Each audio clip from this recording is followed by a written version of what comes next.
The expanded travel ban imposed on Nigeria and 6 other countries from across the world has been raising questions as to what all of this could mean for foreign policy relations going forward.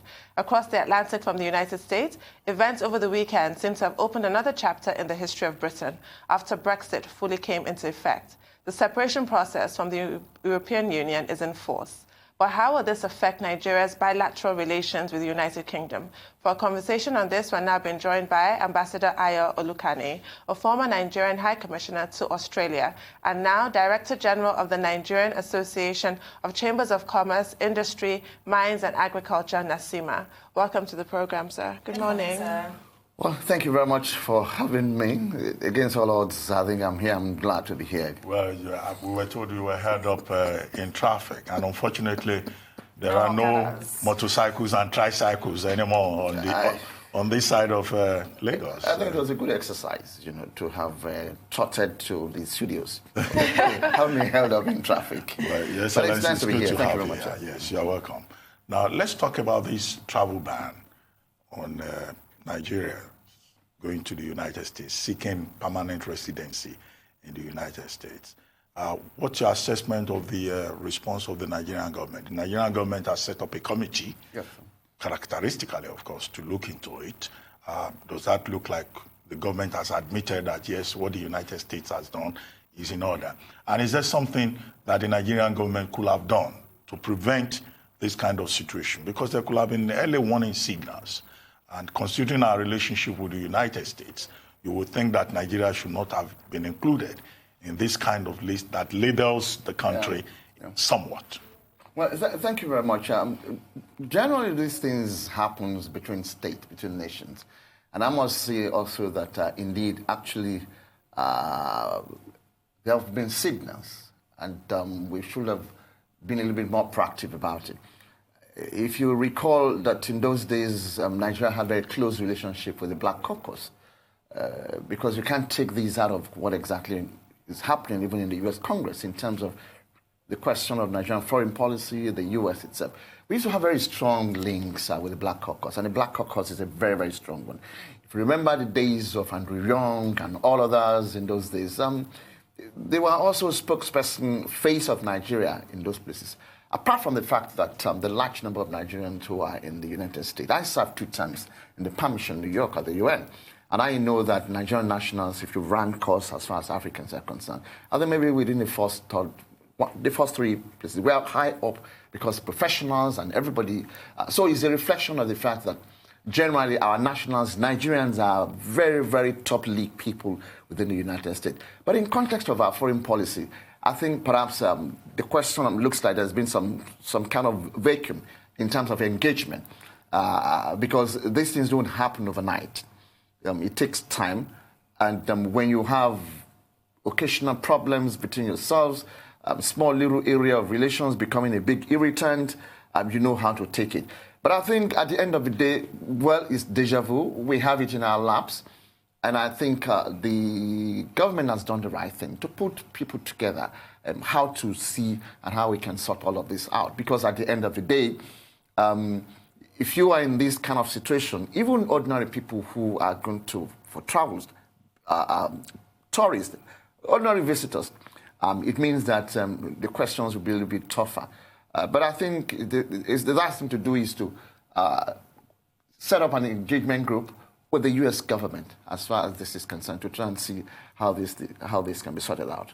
So I have 2 questions for you. I'm not expecting you to indict your professional colleagues, but with this vacuum that you referred to with the Black Caucus, what really needs to have been done? What is the role of the Nigerian ambassador to the United States? Because there's been some blame attributed to him from certain quarters with regards to those relationships. Because even I went on a visit to the Congress, and because I was Nigerian, and my father's daughter, the Congressional Black Caucus was all very warm towards me. Yeah. But like you have said, that relationship has cooled somewhat. So what is the role of an ambassador? That's the first half of the question. The second half of the question relates to the specific reason that the United States gave that Nigeria did not comply with their identity management and information sharing qualifying criteria, which was listed out fully, and we all understood it. We are the only West African nation that has been banned. Even Chad was falling short of the US standards, but managed to get themselves off of this list. This is a failure of Nigeria's. Who dropped the ball? Where do we apportion blame here? I don't want to do the question of blaming maybe one party or other, because as my training on diplomats across the world, in any country, one of the things you do is, when these things happen like this, how do you repair the damage?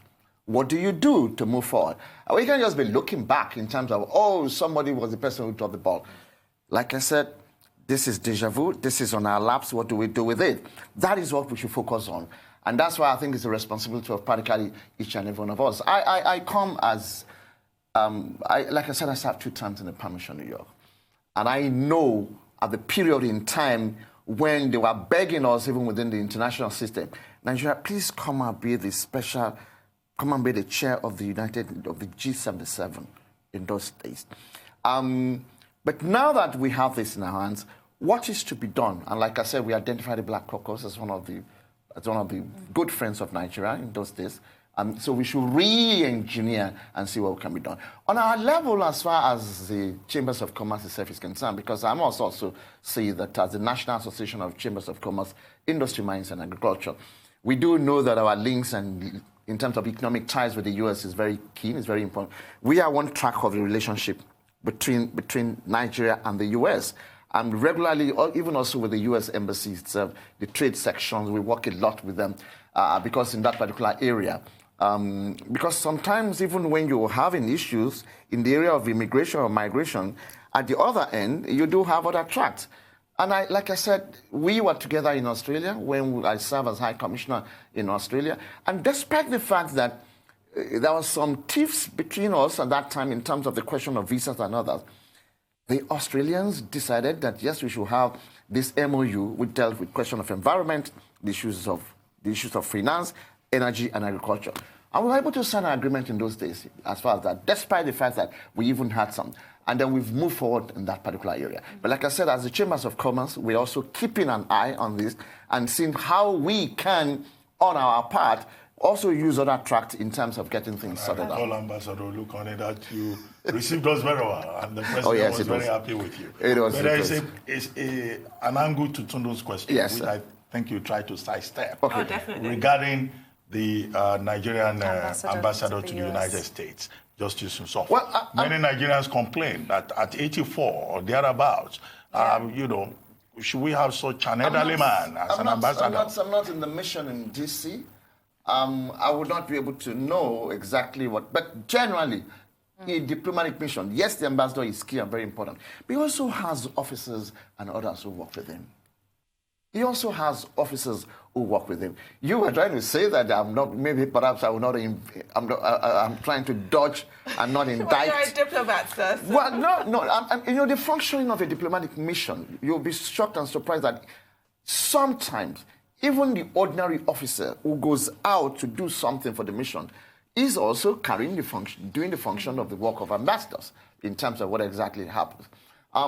There's no doubt about the fact that in the history of diplomatic relations, as well as respective missions is concerned, we do have that when you can compare, this ambassador, when he was here, did a lot of this. This ambassador who was here was this and that. We've had relations, we have had ambassadors with us who are flying our flag in Washington. The late, of course, Ambassador Adefuye was quite there. We saw what exactly happened at that particular period. It was very dynamic. Yes, it was quite... but I think what happens is that in all of these we learn lessons. That what is next? What should we do? Even in terms of the choice of ambassador, in terms of the choice of officers, and that's why missions are ranked. We have category A mission, category B mission, category C missions, and what importance. And of course, definitely, DC is one of the most important missions for us. And now we've also heard that the government have set up a committee to investigate this travel ban. And as the average citizen would, you'll get tired of committee to investigate. What can we expect to come out of this committee and investigation? Because I don't really think most people listening to this would really have hope in another committee set up to investigate. Are we expecting that maybe they will uplift this travel ban? What can we see happening or coming from a committee that's been set up? You know, I'm very fond of the cliche or the saying of the late Mario Cuomo. I think I've mentioned that here before. I don't know if you remember that you campaign in poetry, but you govern in prose. Yes. And that when these things happen, you have to sit down and look at it in no ramification. It's not something which somebody will just make a declarative statement. They have to look at what exactly happened. Where did we drop the ball? How do we prevent it? And that's why I think government has set up this committee. It is left for us as Nigerians and various sectors as well. You know, this is era. You can always fly ideas. Look, this committee, please look at this particular area. On that note, Ambassador, will have to go. Thank you very much. Thank you very much, sir. Sorry about the traffic thank you delay. Very much. It's a pleasure. I think next time around, I think we'll have enough time. Thank you, sir. And keep on doing the good work. Thank you very much. Thank you very much.